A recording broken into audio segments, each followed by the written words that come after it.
안녕하세요. 매일매일 습관처럼 매일 행정법 5월 5일 5월은 어린이날. 자, 메이나문이 바뀌었어요.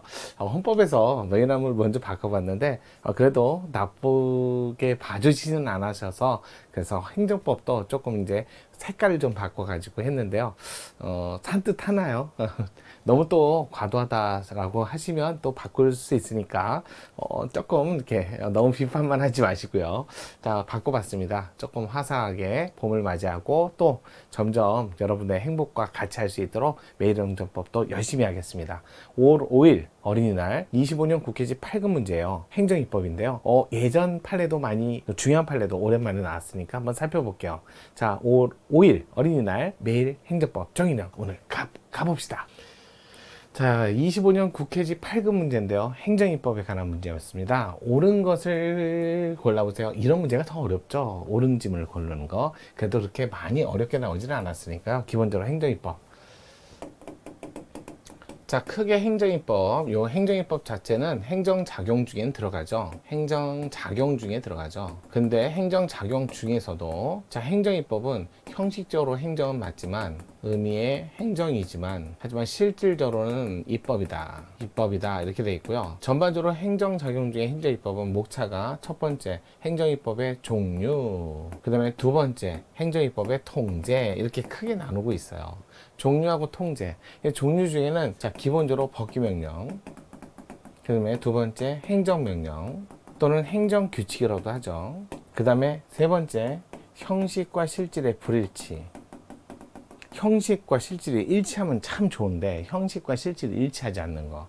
근데 통제, 그 다음에 여기는 보통 입법에 의한 통제, 두 번째 행정에 의한 통제, 세 번째 사법에 의한 통제, 네 번째 자 국민에 의한 통제, 이런 정도만 이렇게 해갖고 통제. 그 중에 입법에 의한 통제는 국회법 98조 2. 요거 조문, 요거 엄격히 잘 보셔야죠.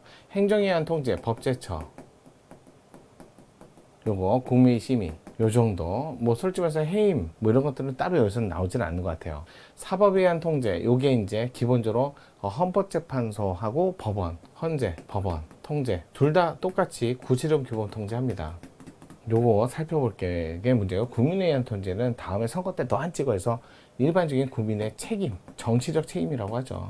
정치적 책임. 솔직히 정치적 책임은 다음 선거 때 또 안 찍어 이런 거. 근데 별로 그렇게 시험에 나오거나 그러진 않아요. 주로 많이 나오는 게 요거하고 요거고. 그 다음에 행정에 관한, 행정으로 통제하는 건 원래 행정입법은 고유한 행정의 권한 범위에 들어가지 않기 때문에 고유한 행정의 권한을 가지고 자, 하급 행정청에 어떻게 됐든 위임받아서 하는 행정입법에 대해서는 내용적 통제는 안 되고요. 이렇듯 절차적 통제는 가능하죠. 그래서 법제처, 그다음에 국민의심의, 이거 절차적 통제. 이 정도는 꼭 보세요. 국민의심의는 대통령, 시행령은 하는데 종리령, 부령은 원칙적으로 대상이 아닙니다. 이 정도. 법제처는 이거는 행정입법 중에 뭐 법규명령, 행정명령 모두 다 법제처는 당연히 들려야 되는 곳이잖아요. 그 정도 보시면 될 것 같아요. 여기는 통제 문제라기보다는 기본적인 종류와 효과, 종류와 효력, 요거. 자, 법규명령은 하자가 있으면 무효라는 개념밖에 있지 않아요. 법규명령은 하자가 중대하거나 명백하지 않으면 취소고 중대 명백하면 무효다 이렇게 나오면 틀린지만 법규명령은요 하자가 있으면 무효다라는 내용밖에 없다라는 거. 자, 기본적으로 법규명령도 주체, 내용, 절차, 형식, 자, 이렇게 요건을 갖춰야만 되는, 엄격한 요건을 갖춰야 되는 그런 폼이 있다는 거죠. 그런 폼을 어겨서 위반해서 그랬을 적에 그 하자가 생기는 거고, 그럴 때 무효다. 자, 법규명령. 자, 부터 보자면 첫 번째 법규명령. 보통 법규명령은 헌법 75조, 그 다음에 95조. 그래서 이거는 대통령이 명령으로서, 령으로서 시행령. 그 다음에 여기는 국무총리, 각부 장관이 하는, 자, 보세요. 대통령 세자 시행령, 국무총리 각부 장관 내자, 그래서 시행규칙. 이렇게 해도. 자, 그런데 둘 다 뭐 만드는 사람이 누구냐, 주체에 관해서 분류하면 시행령, 시행규칙인데 둘 다 공통적으로 위임받았을 때 위임명령, 위임 없이 직권으로 일종의 해설서죠. 그래서 두 번째 직권명령 또는 집행을 위해서 필요한 명령, 이렇게 돼 있죠. 그래서 직권명령, 집행명령, 위임명령. 특히 위임명령은 입법부 잘해야 돼요. 입법부가 자 요거 위임해야 돼요. 위임할 때 어떻게 하죠? 그냥 위임해요? 아니에요. 전문입법의 필요성, 입법의 필요성 때문에 점점 가면 갈수록 법의 종류나 내용이나 전문적이고 다양해지고 복잡해지는데 입법부에서는 그 모든 내용을 다 만들기에는 한계, 좀 여기까지 왔다는 거죠. 그러니까 누구 불러야 돼? 아유, 이사 가는데 여러분 직접 다 짐 싸갖고 15층에서 내리고 그건 힘들잖아요. 그러니까 전문업체 부르는 거예요. 이삿짐 전문업체. 그러면 좀 비용이 들더라도 전문적인 내용을, 전문적인 기술을 내가 마치 하듯이 그걸 사용할 수 있으니까요. 똑같은 거예요. 입법부도 입법적 한계, 그래서 전문적 입법적 한계를 보완하기 위해서 전문입법의 필요성이 있을 때만 개별 구체적 특정을 해서 위임해라 이런 뜻이죠. 그래서 입법부, 그 다음에 이제 위임을 받으면 행정부는 또 조심해야죠. 어떻게 해요? 위임 범위 내에서 그러니까 위반하지 말아라. 그러면서 어떻게 한다? 명확하게 만들어라. 이렇게 나오는 거죠. 그럴 때 이거 특정할 때 당의 규정 하나만 가지고 특정해라. 전후, 조문, 법의 취지, 또 명확성 원칙은 당의 법률 조항을 명확하게 모든 걸 다, 그건 아니죠. 애매한 규정을 썼다 해도 법원의 해석을 통해서 명확한 기준을 제시할 수 있으면 명확성 원칙에 반하지 않는다. 이건 판례.